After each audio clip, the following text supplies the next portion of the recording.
శత్రువుల ముందు తల వంచకపోవడం ఓ ధైర్యసూచకం. మరణం ఎదురైనా ధర్మానికి కట్టుబడటం మహావీరత్వం.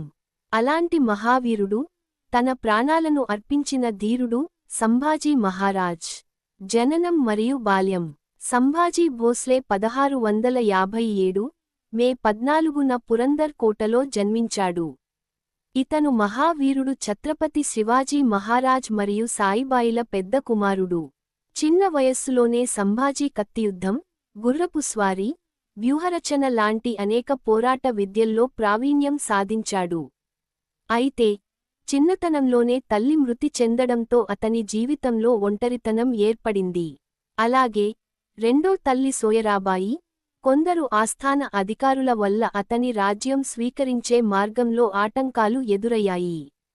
సంభాజీ మహారాజ్ రాజ్యాభిషేకం. 1680లో శివాజీ మహారాజ్ మరణించిన తర్వాత, సంభాజీకి తన సింహాసనాన్ని కాపాడుకోవడం ఓ పెద్ద సవాల్ అయింది.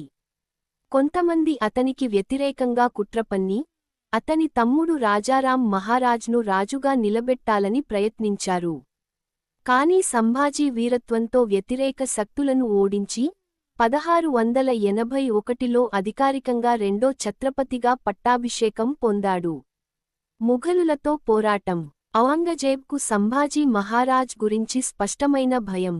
అతను ఒక పెద్ద ముష్కరశక్తిగా ఎదగడం చూసి, అతన్ని తుదముట్టించేందుకు భారీ సైన్యంతో దండెత్తాడు.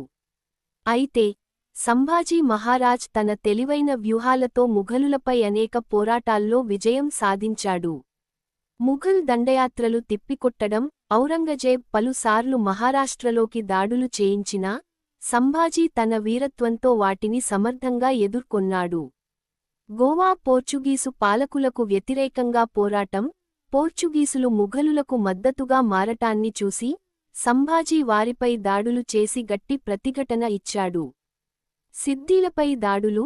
జంజీరా సిద్దీలు కూడా ముఘలులకు మద్దతుగా ఉండటంతో, వారికి వ్యతిరేకంగా గట్టి పోరాటం సాగించాడు. సంభాజీ మహారాజ్ వీర మరణం. 1689లో గానోజీ షిర్కీ అనే విశ్వాసఘాతకుడు ముఘలులకు సమాచారం అందించడంతో, సంభాజీ మహారాజ్ సంగమేశ్వరంలో పట్టుబడ్డాడు.